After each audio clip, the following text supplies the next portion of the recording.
ഇന്ന് ഞാൻ നിങ്ങളെ കാണിക്കുന്നത് നല്ല ഭംഗിയുള്ളൊരു യെല്ലോ കളർ ഫ്ലവർ ബഞ്ചാണ്. ഈ ഫ്ലവേഴ്സ് എങ്ങനെയാണ് ചെയ്യുന്നതെന്നുള്ള വീഡിയോ ഞാൻ നേരത്തെ അപ്ലോഡ് ചെയ്തിട്ടുണ്ടായിരുന്നു. കണ്ടിട്ടില്ലാത്തവർ പ്രീവിയസ് വീഡിയോസ് ഒന്ന് സെർച്ച് ചെയ്ത് നോക്കുക. പിങ്കിൻ്റെ ഷെയ്ഡ്സ് യൂസ് ചെയ്തിട്ടായിരുന്നു നേരത്തെ ഞാൻ ഫ്ലവർ ചെയ്തിരുന്നത്. അപ്പോൾ ഒത്തിരി പേര് യെല്ലോ കളർ ഫ്ലവേഴ്സിനെ പറ്റി ചോദിച്ചിട്ടുണ്ടായിരുന്നു, എങ്ങനെയാണ് അതിൽ ഷെയ്ഡ് കൊടുക്കുക എന്നൊക്കെ ഡൗട്ട് ഉണ്ടായിരുന്നു. അപ്പോൾ അതൊക്കെ ഒന്ന് ക്ലിയർ ചെയ്യാനായിട്ടാണ് ഈ വീഡിയോ ചെയ്യുന്നത്. ഈ സാരിയിൽ അത്യാവശ്യം നല്ല വലിയ ഫ്ലവർ ബഞ്ചാണ് കൊടുത്തിരിക്കുന്നത് കേട്ടോ. ഈ സാരിയുടെ റേറ്റ് വരുന്നത് 1750 ആണ്.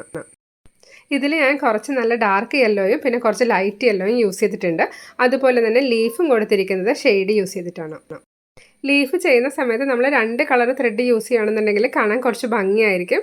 അതല്ലാന്നുണ്ടെങ്കിൽ നമ്മുടെ ഫ്ലവർ ബഞ്ചിന് അത്ര എഫക്റ്റ് നമുക്ക് ഫീൽ ചെയ്യില്ല. ഈ സാരിയിൽ ഞാൻ കൊടുത്തിരിക്കുന്ന ഫ്ലവേഴ്സിൻ്റെ ബഞ്ചെല്ലാം തന്നെ ഒരേപോലെയുള്ളതാണ്. ചില സമയത്ത് നമ്മൾ ചെയ്യുമ്പോഴേക്കും 1-2 വലിയ ഫ്ലവർ ബഞ്ചസ് കൊടുത്തിട്ട് ബാക്കിയെല്ലാം ചെറുത് കൊടുക്കാറുണ്ട്. ഇതിൽ കാണുന്ന പോലെ ഫ്ലവർ ബഞ്ച് ചെയ്യുന്ന സമയത്ത് നമ്മൾ ഏതെങ്കിലും ഫ്ലവേഴ്സ് കുറച്ച് ലൈറ്റ് ഷെയ്ഡ് യൂസ് ചെയ്തിട്ട് ചെയ്യുവാണെങ്കിൽ ഇത് കാണാനായിട്ട് കൂടുതൽ ഭംഗിയായിരിക്കും. ഫ്ലവേഴ്സ് ചെയ്യാനായിട്ട് ലേസി ഡേസി സ്റ്റിച്ചാണ് യൂസ് ചെയ്തിരിക്കുന്നത്. അതുപോലെ 6 ട്രൺസ് ത്രെഡാണ് എടുത്തിരിക്കുന്നത്. ഇവിടെ ഞാൻ യൂസ് ചെയ്തിരിക്കുന്ന ഗ്രീൻ കളറ് ഒരെണ്ണം നല്ല ഡാർക്കാണ്, ഒരെണ്ണം കുറച്ചുകൂടി ലൈറ്റ് ആയിട്ടുള്ളതാണ്. നിങ്ങൾക്ക് വേണമെന്നുണ്ടെങ്കിൽ കുറച്ചുകൂടി ലൈറ്റ് ആയിട്ടുള്ള ത്രെഡ് കൂടി വേണമെങ്കിൽ യൂസ് ചെയ്യാം. ഈ വർക്ക് ഞാൻ ചെയ്തിരിക്കുന്ന ഒരു ഓഫ് വൈറ്റ് സാരിയിലാണ്. വൈറ്റ് സാരിയിൽ ചെയ്താലും ഭംഗിയാണ്. അതുപോലെ നമ്മൾ ഏതെങ്കിലും ഡാർക്ക് കളർ സാരിയിലാണെങ്കിലും യെല്ലോ ഫ്ലവേഴ്സ് കാണാനായിട്ട് ഭംഗിയായിരിക്കും. ഈ സാരി വാങ്ങുന്ന സമയത്ത് ഒത്തിരി പേര് ഇതിന് ബ്ലൗസ് ഉണ്ടോ എന്ന് ചോദിക്കാറുണ്ട്. ഈ സാരിക്കൊന്നും തന്നെ ബ്ലൗസ് വരുന്നില്ല. എനിക്ക് തോന്നുന്നത് ഇതിന് നമ്മൾ യെല്ലോ കളർ ബ്ലൗസ് യൂസ് ചെയ്യുകയാണെങ്കിൽ കുറച്ച് ഭംഗിയായിരിക്കും. യെല്ലോ കളർ ബ്ലൗസ് വാങ്ങുന്ന സമയത്ത് സിൽക്കിൻ്റെ ബ്ലൗസ് വാങ്ങുക, അതായത് ഒരു കോട്ടൺ സിൽക്കിൻ്റെ ബ്ലൗസ് അവൈലബിൾ ആണ്. റേറ്റ് ഏകദേശം ഒരു 380 ആ ഒരു റേഞ്ചിലൊക്കെ ആയിരിക്കും വരുന്നത്.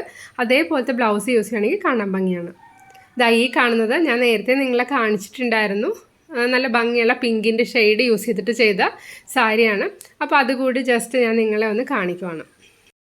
ഈ 2 കളറിൽ ഏതാണ് കൂടുതൽ ഭംഗിയെന്ന് ചോദിച്ചാൽ നമുക്ക് പറയാൻ പറ്റില്ല കേട്ടോ. രണ്ടിനും അതിൻ്റേതായ ഭംഗിയുണ്ട്. പിന്നെ പിങ്ക് ഫ്ലവറിൻ്റെ സാരിയിൽ ഞാൻ കുറച്ച് ചെറിയ ബഞ്ചസും കൊടുത്തിട്ടുണ്ട് സാരി ഫില്ല് ചെയ്യാനായിട്ട്.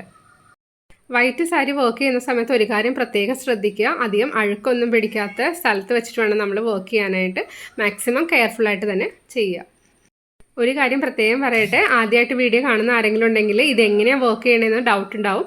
അപ്പോൾ നിങ്ങൾ നേരത്തെ വീഡിയോ ഒന്ന് സെർച്ച് ചെയ്ത് നോക്കുക. ഞാൻ ഈ വീഡിയോയുടെ ഡിസ്ക്രിപ്ഷൻ ബോക്സിൽ അതിൻ്റെ ലിങ്ക് കൂടി കൊടുത്തേക്കാം, അതും കൂടി ഒന്ന് നോക്കുക.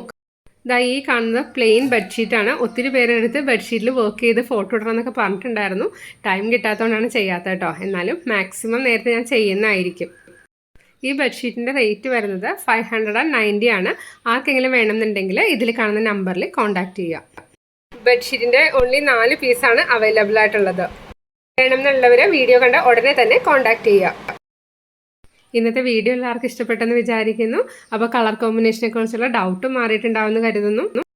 Thank you for watching. Will meet soon.